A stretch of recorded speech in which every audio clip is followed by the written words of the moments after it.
Good day, everyone, and thank you for joining us today. This webinar series, Scientific Publishing in the Digital Age, is brought to you by IES Research, a team that provides research publication with an engaging voice through the adaptation of the IES storyboard of Big Why, and What. My name is Iris Xu, and I'm your host for the day. This is the third section of the series, and we're happy to have Estelle Chang from Orchid to be our speaker. Estelle is the Engagement Manager, Global Direct Members of Orchid, and she supports and engages with the Orchid community in the Asia-Pacific region and works collaboratively with partners, stakeholders, and the communities to grow adoption of Orchid and to establish communities of practice. Estelle's sharing will be 30 minutes, and we will have the remaining time for the Q&A. So please feel free to ask any questions throughout the session by simply using the Q&A option located at the bottom center of your Zoom meeting interface. And if you're joining via YouTube, you may type your questions there, and we will monitor from it as well. So we will also share the YouTube channel link on the chat box.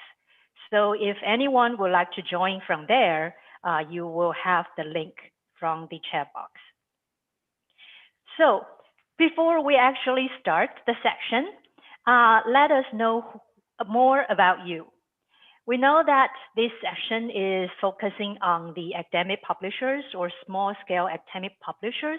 However, we would like to know where you are from or which role that you are in your institute. So we're having a small poll here. I'm starting it now. So actually you can have multiple choice if you're in a multiple role. So please use your time to let us know where you're from. So we see the number is growing, and most of you, around 40%, you are a researcher. About 20% is from the library sector. About 5% is from the publisher. But we do have about 20% who is selecting the option for others. I'm quite interested to know that what are the others, but I think that it might be something between the researchers and the students, or even if you're an editor, probably you will choose others. But anyway, I think that would give us a better picture of who you are, so that we can focus more on what we are going to communicate with others. Okay, so probably I can share the results together for you. Now, I think Estelle, we know more about the audience, and that should give you a better picture of who the audience come from. So anyway, without further ado, so let me move the ground to Estelle to begin the session. Estelle, all yours. Yeah, thank you, Iris. So hello, everyone. This is Estelle Chen from Orchid. So I want to begin by thank you, IES, for inviting me to speak here and to engage with you. So I am going to start sharing my presentation and turn off my camera for better connections. Okay, I'm going to share my screen. Can you see my screen now? Yes. Yep. Perfect. Great. Yes, perfect. All right, just let me start sharing today. So hello, everyone. So yeah, it's a very great chance to speak here to share a bit more about scholarly publishing and research infrastructure, connecting with Orchid to maximize impact and interoperability. And I anticipate that everyone here after the session you could understand what ORCID is and how it can benefit researchers, and recognize how and why organizations adopt ORCID in a research workflow. And the most importantly, you take actions to connect ORCID IDs with other researcher identifiers and organizations' IDs or organizations during your research workflow. All right, so next slide. I'm frozen, so please wait a moment. Let me, it's frozen. Apologize for the technical issues. All right, just let me use it again.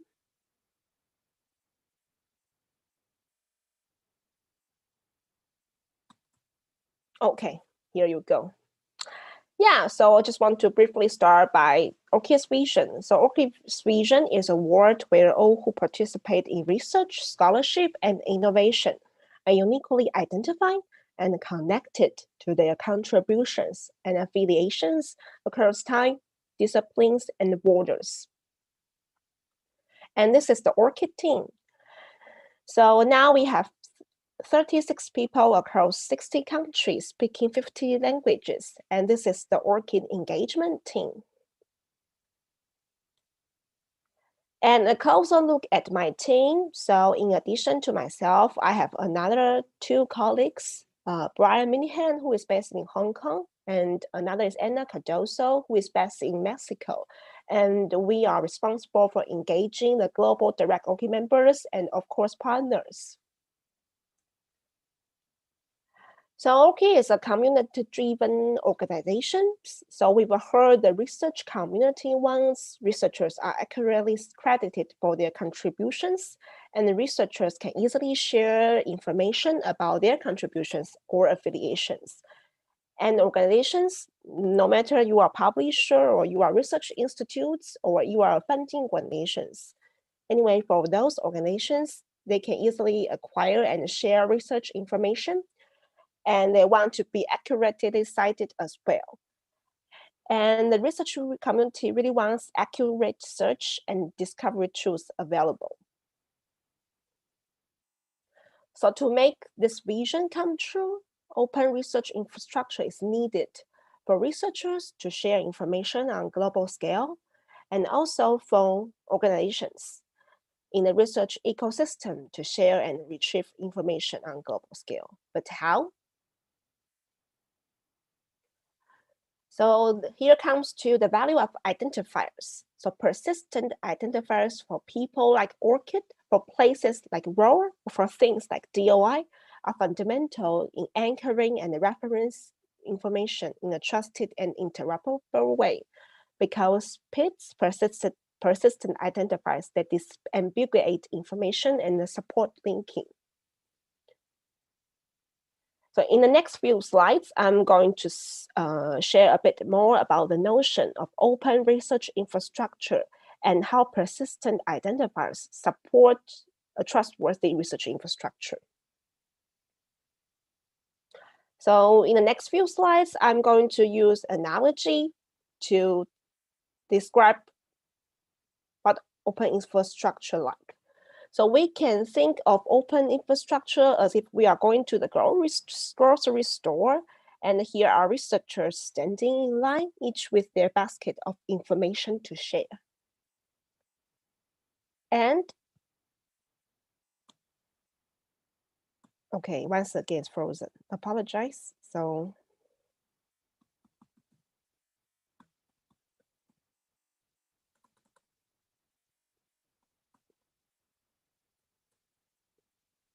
a moment, please. It's not moving.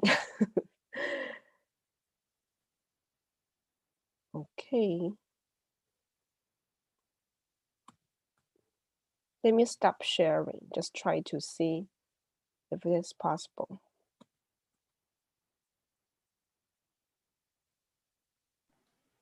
Okay. Okay, here I am. Just let me try again. Okay, great. Yeah, continuing. So yes, if we are going to the grocery store and we have a basket and we have information we want to share. And each basket has a diverse group of objects, each with its own set of identifiers for the object, as like a bottle of juice, and the relating organizations like company. So in the research world, the object could be a research data set or a paper with the identifier of a DOI, and the organization could be the researcher worked at or the research facilities where they capture the data with organizational IDs. And the researchers use their unique ORCID ID to connect objects to their professional activities account, like their research management system account or like their manuscript submission account. And how the objects, how the research outputs are connected with the person, that is through organizations adopt ORCID in the workflow. And ORCID is a nonprofit membership and platform-neutral organization. We are sustained by members from publishers, funders, in research institutes, and others. ORCID is governed by representatives from a board, which is elected from our members. And over 10 million researchers now have registered for an ID, and over 1,000 member organizations in 53 countries, including 23 consortia. And there are more than 600 research systems using ORCID. And I'm going to use 3 points to illustrate the features of ORCID. So ORCID is a global, unique, and open identifier for researchers and for people who contribute to research. And ORCID is a persistent identifier. So no matter changes your name, career, location, discipline, your ORCID ID stays the same. And ORCID provides a set of standard procedures, called APIs, for connecting researchers to their affiliations and activities. So what does it mean exactly? It means ORCID members. When we speak of ORCID members, it always refers to organizations. So ORCID membership is for organizations. ORCID members can use ORCID API to invite researchers to share ORCID IDs by a process called OAuth authentication. And ORCID members can collect information from ORCID and connect research activities to researchers' ORCID records. So taking the screenshot as an example, so Datasite is an ORCID member organization. So Datasite can use ORCID's API to invite the researcher Sheila to share her ORCID ID via the OAuth process, which you see now. And Datasite then have the user's permission to collect information from Sheila's ORCID records, and also add or update research information to Sheila's ORCID account. So by clicking the button Authorize, Datasite becomes a trusted organization. It means those organizations will have permission to help researchers to update their ORCID records. And of course, those organizations come from a variety of different identities, from service providers, data repositories, publishers, grant funders, etc. And this is the screenshot by University of Virginia. They connect information back to the researcher's ORCID account. And ORCID is a place to store and share those resulting connections between IDs and research activities and affiliations. So in the next couple of slides, I'm going to share some examples of those different connections. So the first we see here is actually coming from a New Zealand member called Royal Society. So they connect employment information back to the researcher's ORCID account. And also the connection can be made for funding. So Chang'an University in Taiwan, they connect grants to the researcher's ORCID account. And okay, you can also connect different identifiers, different researcher identifiers to the researcher's ORCID account or record. And this is the example from Japan. It's researcher name reservoir ID, the national researcher ID in Japan. And as you can see, you can also connect your ORCID ID with different researcher identifiers like Scopus author ID or researcher ID, now public ones. And also you can connect works. So this is the example from Yonsei University in Korea. They connect researchers' works to researchers' ORCID account. And this is the example from China, the Chinese Agriculture Academy Sciences. They connect a professional profile, they build an in-house profile called e-scientist. They connect those profiles to the researcher's ORCID account. And this is more related to do with the publishing workflow, so peer review. So you can connect peer review. If you are a publisher, you can connect peer reviews to the researcher's ORCID account. This is an example from OAE Publishing. All right, so I want to use the diagram here to illustrate interoperability. So we were seeing quite some examples of different connections, and connections are based on interoperability. And with interoperability is most importantly, to build those connections. So all this starts from researchers having an ORCID account first, and those different organizations in the research workflow, they can use ORCID to collect information about the researchers through ORCID registry, and also to connect valid information to the researcher's ORCID account. For instance, so once a researcher has an ORCID ID, he or she can share the ORCID ID with the publisher during the manuscript submission process. And then the publisher can connect validated information like peer review to the researcher's ORCID account.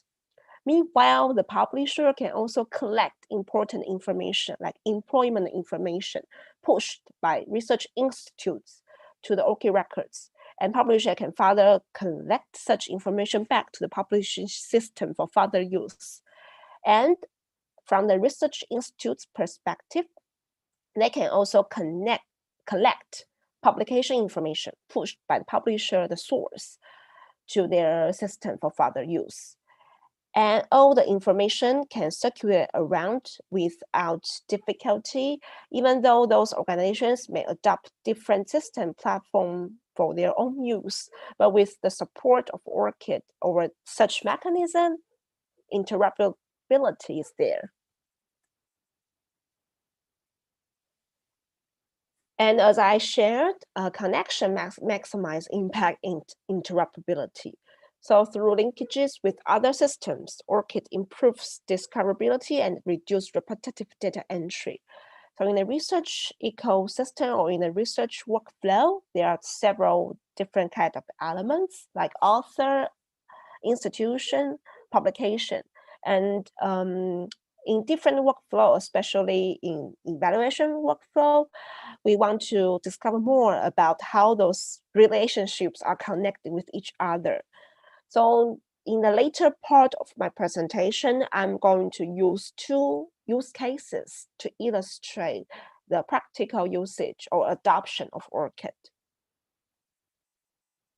So the first use case is ORCID in publishing. I'm going to chat about open journal system in particular and a use case through DOI providers. So globally, more and more publishers and repositories start to use DOIs or ISBNs to identify journals, datasets, and books. And as of now, at least over 7,000 publisher and journal systems collect ORCID IDs during the submission process, and many are also using ORCID for peer reviews. And I think as everyone here, probably you are aware of, there are a variety of different publishing systems support ORCID features, but may vary among those different systems. And I'm going to introduce OJS in particular is because OJS now is an ORCID certified system. So last June, ORCID launched a program called ORCID Service Provider Program. This program is one to certify those service providers, those platform providers that follows ORCID's best practices. So an ORCID service provider is any organization that provides a product, free or paid, that includes functionality that can authenticate ORCID IDs, meaning they can invite researchers to share ORCID IDs and update ORCID records, adding information back to ORCID records. And there are several other systems that support ORCID, but haven't met the best practice like eJournal Press or ScholarOne. And ORCID and OJS. So just a bit more background information about the OJS. It's an open source software for managing and publishing scholarly journals. It's originally developed and released by the Public Knowledge Project in 2001 to improve access. And I think the headquarters is in Canada. So there is a plugin for OJS to enable ORCID features. So using that plugin, so the publishers can request ORCID upon submission and request that contributing authors also to provide their ORCID IDs in addition to just corresponding authors.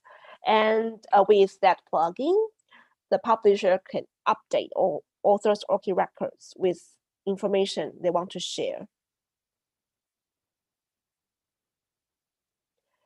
So from the perspective of editors, so for those publishers using OJS as a publication system or a manuscript system, so editors can request ORCID IDs and update permissions from authors and co-authors during production by sending just an email from the submission. So you can see this is the screenshot, and editors can invite also co-authors to authenticate or to share their ORCID IDs with OJS, with the publisher, to enable further workflow. And from the publisher themselves, so for those publishers adopt OJS, those publishers can connect works directly to the author's ORCID record. And in other words, those works or those publications are asserted by publishers, as you can see the screenshot here.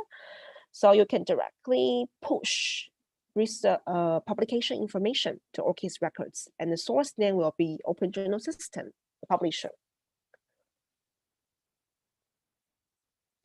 And in these slides, I'm going to talk more about the feature called Auto Update. So this is really the collaboration of different persist identifier to make researchers' life easier and also to demonstrate the value of persistent identifiers. So how this happen? Again, begins from researchers. So researchers connect ORCID IDs during manuscript submission process, or they connect ORCID IDs during data depository process when deposit data set to some data centers. And those publishers or data centers, they embed ORCID IDs as a part of the metadata when deposit for DOIs. And those DOI registration agency, now there are 3 DOI registration agencies support this. That is Crossref, Datasite, and Japan Link Center in Japan. Those DOI RAs, registration agencies, they will check metadata and they will notice, oh, here are the ORCID IDs.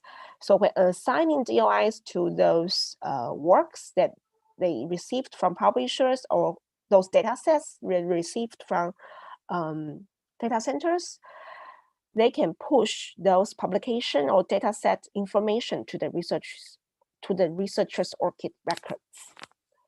And by doing that, it enables researchers to spend more time doing research rather than managing their ORCID records. And also it directly preserves metadata quality because all the information directly flows from the publisher or data center themselves. And it supports transparency and trust in research information because we know who is doing what, and the machine did the work. The second use case I'm going to share is about, I think in the past few slides, we were seeing some adoption about ORCID in publication. So from here, I'm going to share a bit more about how ORCID links research from submission, publication to evaluation, and it indeed improved data quality. So globally, research institutes also adopt ORCID. It's because ORCID saves reporting time for researchers, and it improves ability to evaluate research outcomes better. And more than 700 research institutes are ORCID members, and they integrate ORCID into their research or reporting workflows.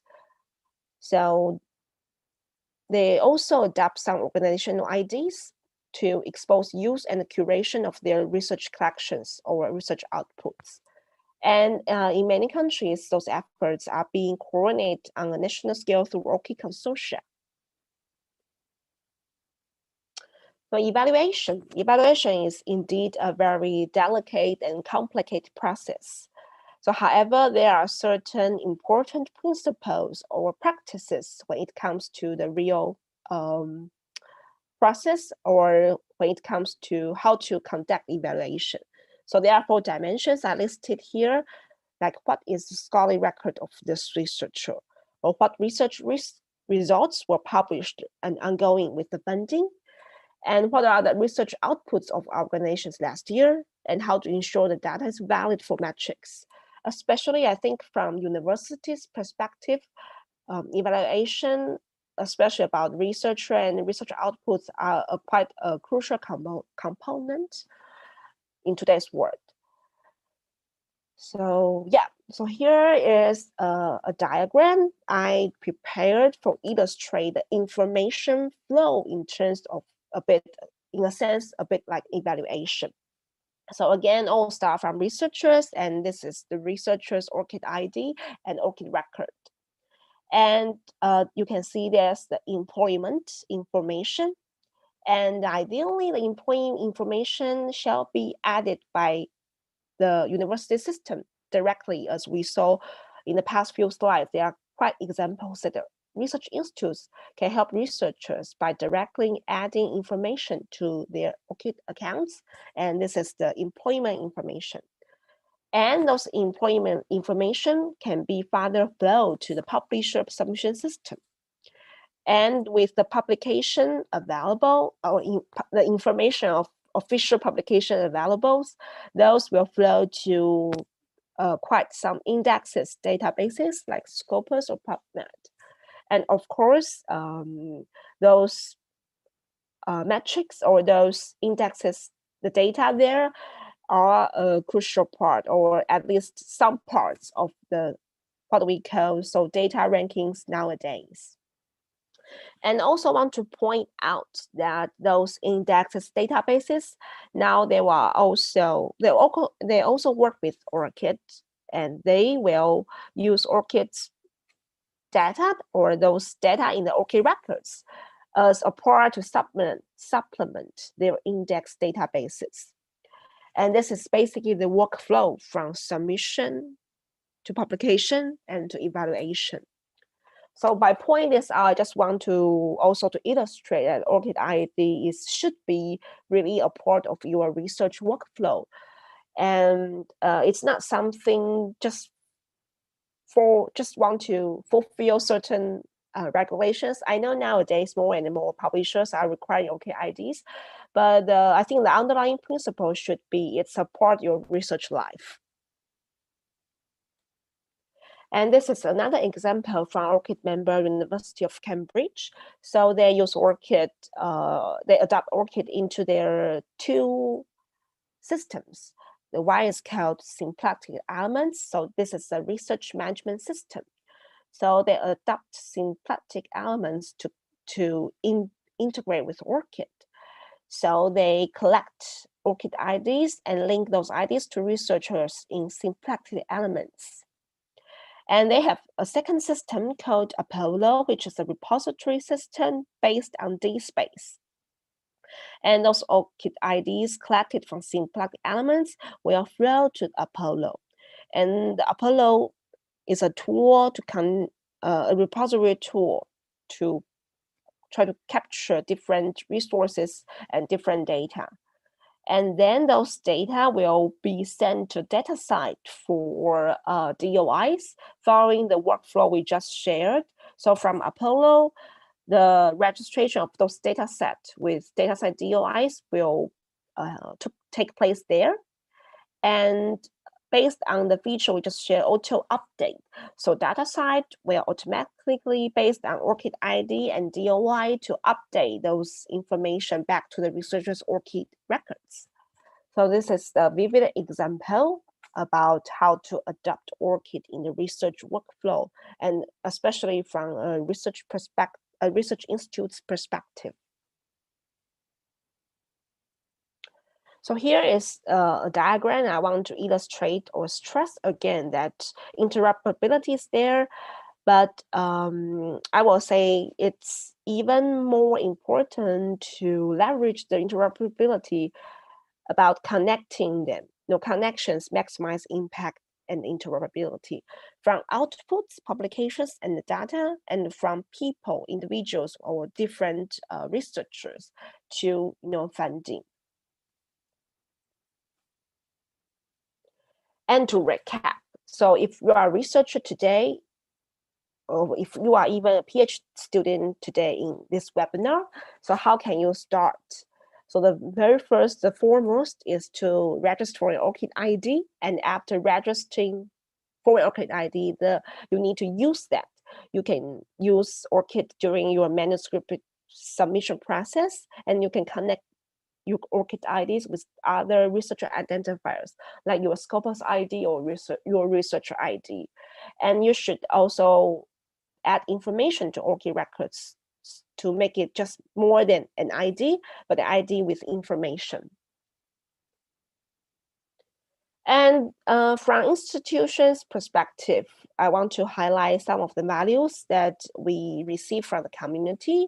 It's about time saving and reduce errors because we have a more automated information sharing and a cross-system interoperability function. And you can manage your organization's name and your researchers' connection. And then you can maintain links with your researchers. If your researchers change their careers or they move to another institute, you can still have the ORCID ID to help you to understand. And also from the researchers, it improves recognition and discoverability of their research. As I mentioned several times, researchers now can have more time doing research, less time managing those. And researcher can control and manage a trustworthy and easy way to offer their ORCID records. And for researchers, it's for free. So thank you for your support and your attention. So I think we are able to start to answer questions you may have now. And I think the slides will be available. So I will invite Aris to share the slides with participants here today. Okay, I'm going to stop sharing my screen. Thank you, Estelle, for the informative sharing. So for anyone who is requesting the slide, sure, we will share the slide, and we will also share the recording of the session, so you can go back and watch it whenever you like it. So we welcome any questions, and we already see some questions coming in from the Q&A toolbar, and you're welcome to type in your questions in the Q&A section. And for those who join from the YouTube channel, you can also type in your question there, and we will monitor. So because right in this before the session starts, we understand that there are quite a few participants who are actually joining in the session as the individual researcher or students. So I already see some questions coming in. But before we ask those questions to Estelle, I would please allow me to ask some questions for our publishers attendees. I hope that is okay with all of you. So Estelle, you shared the value of ORCID for the individual researchers as well as the universities in your previous slide. But I'm quite curious about what is the value and what is the benefit for the publishers to join in the ORCID. Would you like to elaborate more on that point? Yeah, of course. Thank you. Shall I turn on my camera? Or probably not, just for better connections. Okay, let me, I decided not to turn it on because I think, yeah, anyway. Yeah, I think, so yeah, back to Iris' question, from publishers or research institutes perspective, why they want to join ORCID, right? I think there are different, I can answer it following just different points. I think for research institutes, it's quite clear that they want to help their researchers. I think also about publishers, because when you are in the publishing world, you always, it's very important to give credits to your authors and to give credits for your reviewers and to ensure that their contributions and their authorship is there and can be recognized. I think that's the most compelling reasons for publishers to work with ORCID. And also, I can say that because when ORCID was born back in 2012, officially, at that time, the earliest community embrace ORCID is actually from publishing community. So I think it's a great standard from there, so like a best practice. So from that time, publishing community, they recognize they need this kind of ideas to resolve problems they may encounter during the publishing workflow, like I just mentioned. And for research institutes, I just answered about publishers. Hope that clarifies. And for research institutes, the most compelling reason is they want a better mechanism to collect and to connect research information, I will say. So they want to collect information from ORCID and also trying to connect information back to ORCID and to ensure those research outputs are uniquely connected with the right researchers. Right. So you also mentioned the connectivity or interoperability between ORCID and OJS as one example. And I know that ORCID also connect with other service providers such as Pure, Elements, or institutional repositories, for example. So in your opinion, Estelle, these connections between different platforms, how can it benefit for the ORCID adopters as well as, of course, for the researchers who already adopt ORCID, but for the publishers who are adopting or who are interested in adopting ORCID ID into their workflow, how does these connection between different platforms will benefit them? Can it increase their, let's say, traffic to their website, or could could it enhance the, let's say, validation of the author's information, for example? Yeah, thank you, Iris. I think those are really good questions, and I'm glad that you mentioned it. So I think, yeah, that's very important.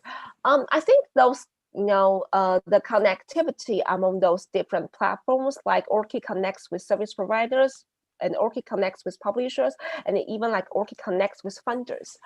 As my slides as my slides indicate, I think the fundamental or the underlying principle is that all of those organizations in the research workflow, they can benefit from having better data quality and having a more transparent way and a more friendly way to collect information. So I think previously, from the publishing perspective, previously it's if you are going to submit, actually you need to as a researcher, you need to fill in quite some information because you need to register for that account. And I think from the publisher's perspective, if they can have a more easier way and more transparent way to help their authors to kind of reduce the burden to fill in those, and also to help them to have better data to serve as the author's information, that could be like one of the benefits for them. And as you just also circulating back to your point about metric stuff, I think ORCID is not in a position to play around or to influence the metrics. So I think everyone works at ORCID. We will never say, okay, join us, you will boost your impact factor. I think that's not true, and that's not a very accurate description. So, but I think what a more accurate description is that if you are start to use the ORCID and to try to benefit from those connectivity, it can help data quality. And with better data quality, of course, you can have more potential for growth, like for promoting your own impact factor or your own visibility. I think that's a better and more accurate description. Yeah, I agree with that, because only using ORCID ID is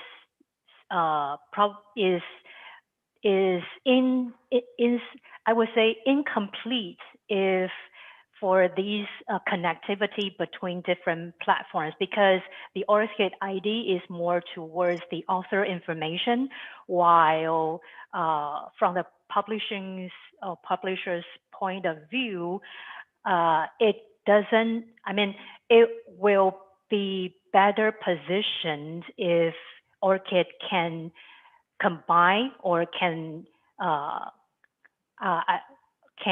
work together with other persistent ID like DOI, for example, so that the information exchange between different servers can be more complete, and make sure that the readers or users who see interest from the author, for example, or from the article list under this author can link back to the article itself.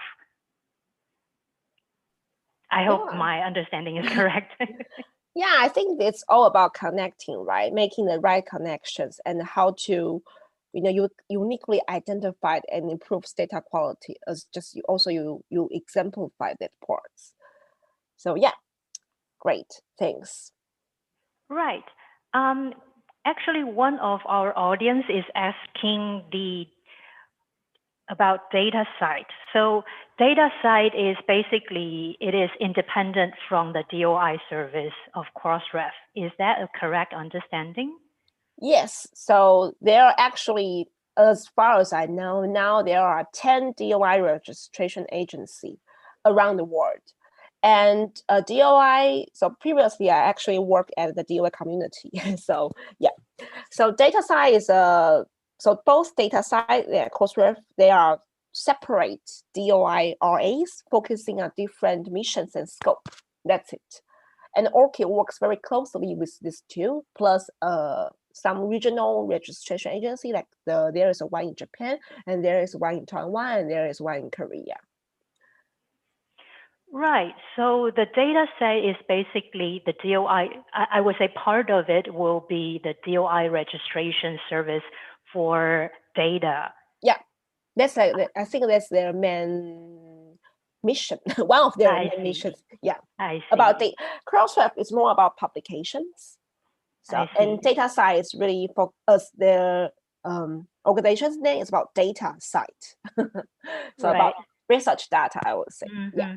Right. So I think research data is, and also that is a growing, I would say, mandatory mandatory items for the authors to submit their manuscript to be published, because research data can be something that play an important role in supplement the publication. So for the data information, it can also be registered under their ORCID registry. Is that correct?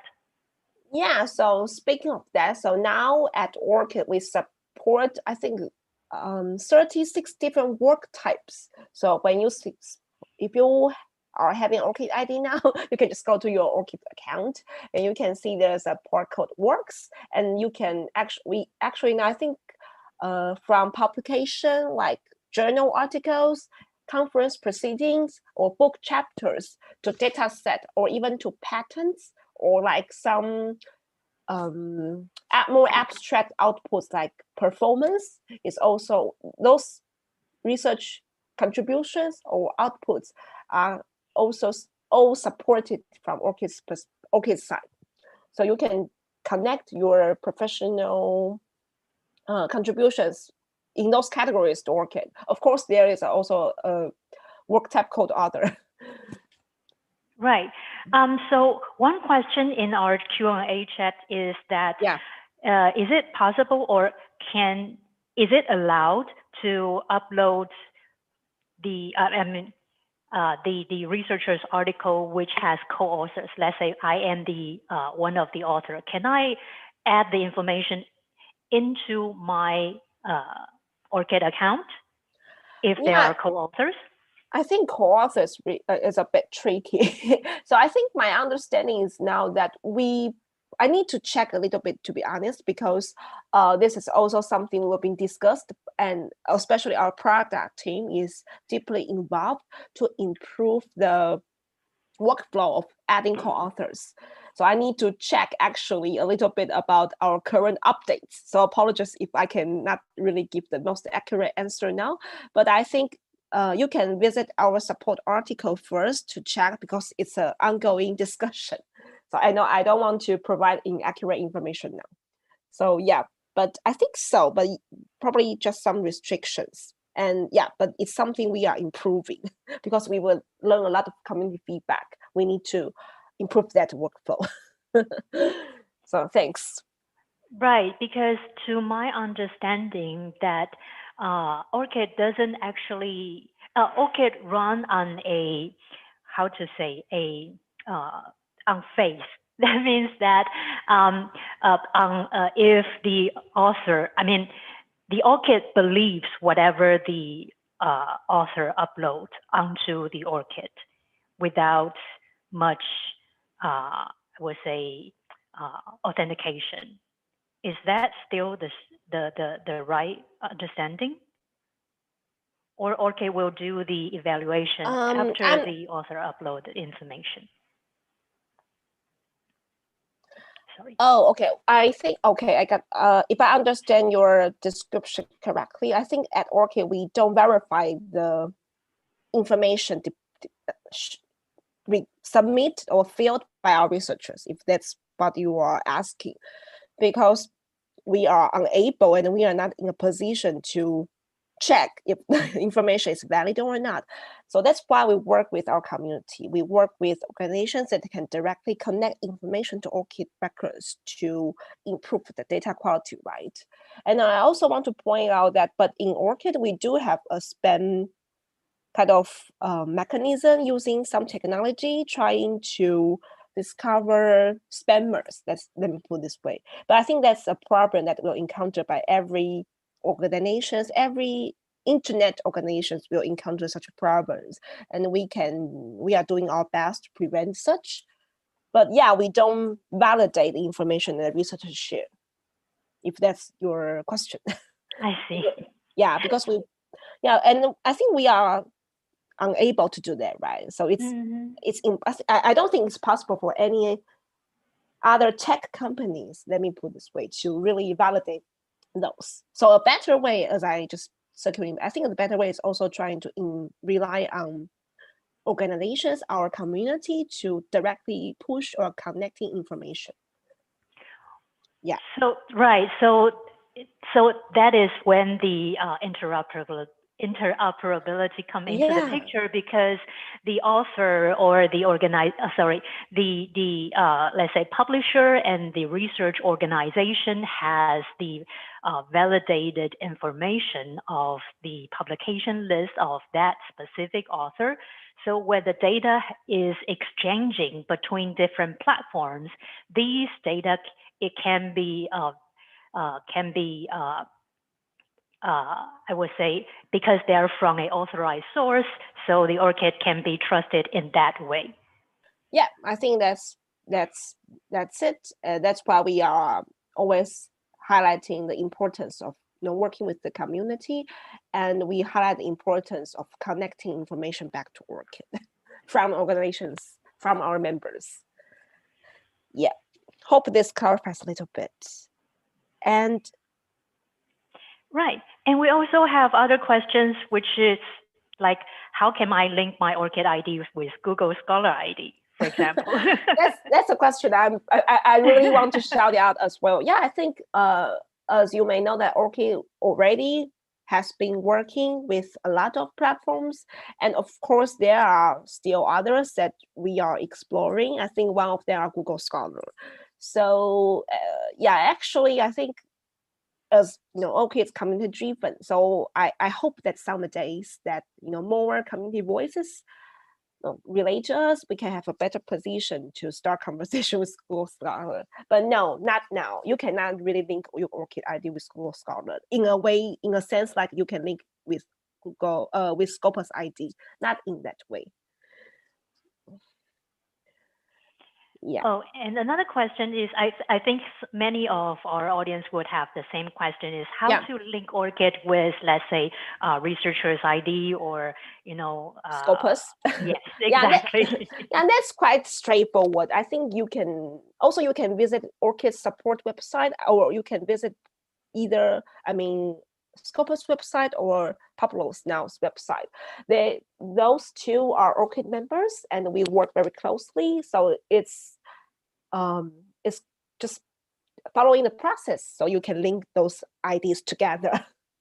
It's not really just follow the kind of guideline instruction.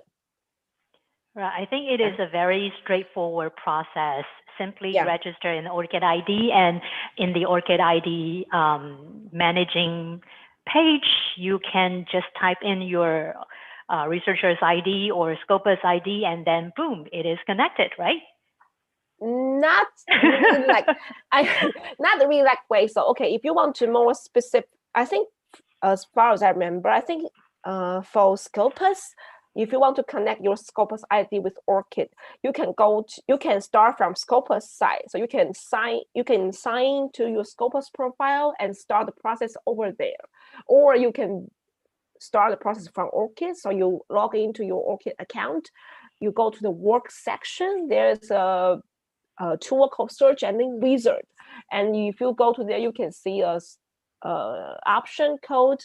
I think I forgot Scopus ID or something, but you can discover that is Scopus, and from there you can link those two together. But from Pablo's or previously research IDs, now they only support to link your Pablo's with ORCID from Pablo's site.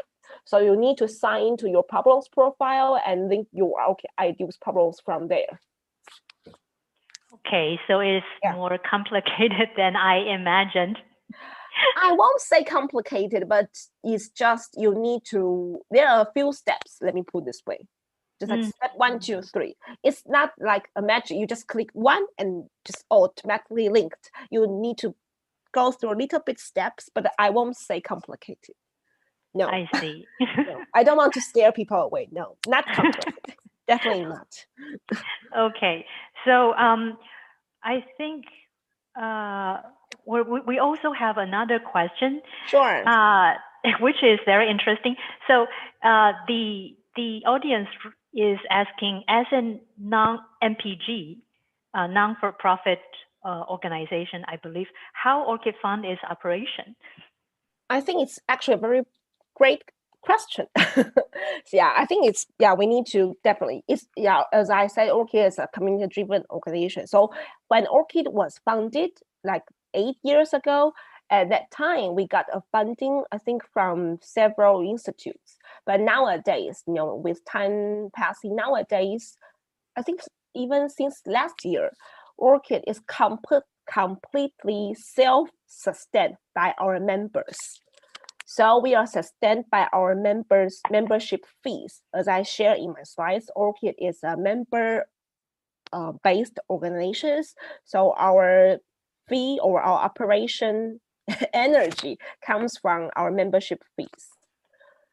And yeah, so we don't have any more funds now, as far as I'm aware. So we are completely self-sustained. All about membership fee. That's why members are very crucial. Right, Yeah. I see. Yeah. So we have some time for one last question, and I would Okay. like to pull the focus to our publishers' audience. So, Estelle, in your opinion, what are the main challenges for the publishers to adopt ORCID ID in your experience? Okay, thank you. I just unmute. I just mute. No, Okay. I'm speaking now. No worries. Yeah, I think that's a really good question. So I think from our experiences globally,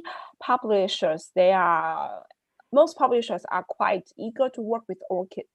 So there are several challenges. So I think the first may be actually membership fee. I think that's very transparent, right? But I also want to point out that ORCID actually encourages smaller organizations work with us. So if you are a startup, that means your annual revenue, if you are commercial, or if your annual funding, if you are non-commercial, less than 20 something, I need to check, is actually just less than a certain amount, and you will be eligible to enjoy a startup membership fee. It will be around 1,000 USD per year. I think it's quite okay for smaller organizations. So that's the first challenge about membership fee, but glad that we have some flexibility about that. And the second is actually about the technical component. So I think I've heard that, as I said, that now more and more publishing systems start to supporting ORCID. So that's great, because it means that more and more publishers can work with ORCID without worrying, the technical components. But if you are using a in-house application, like you develop your own submission system, that's fine, because we do have some cases that publishers just use their own system, and we will help you for your integration, adoption for ORCID. So that's the second challenge. Yeah, I think from publishers' perspective, those two are probably the most common challenges I've heard. One is about technical capability, the other is about membership fee. And I just go back to our documentation. Yeah, so organizations with less than USD 20,000, or not 200,000, sorry, 200,000 in revenue or in funding, you are eligible for startup discount. It will be 1,000 something USD per year. Right. I think most, in my understanding, many publishers in Asian Pacific, they are quite small scale, and the Yes. content is basically open access, so probably lesser revenue than the Western publishers. So yeah, thank you for clarifying the membership fee issue. So I think that will give them a better picture of applying ORCID into their publishing process. Yeah, and I just also want to add, if you are interested in ORCID, no matter you are an individual researcher, a student, or you are a delegate from publishers or research institutes, you are welcome to visit ORCID's website. We do have quite some information. And if you do have questions, I think contact ORCID support is the easiest way to find answers. Right. So Yeah. thank you very much, Estelle, for the wonderful Thank you. sharing. Thank you. Thank And you. so, in fact, we still, our following section, not right next to it, but we will have another following section. So it will be focusing on analytics. Yeah. So while infrastructure have been built and we start to engage with audience, how to set up the strategy to bring the audience closer and evaluate the outcome properly is the focus of our next webinar to come. So it will be on the 28th of April, and we will share information to you guys later. So until we see you next time, stay safe and have the rest of your day enjoyable. Thank you.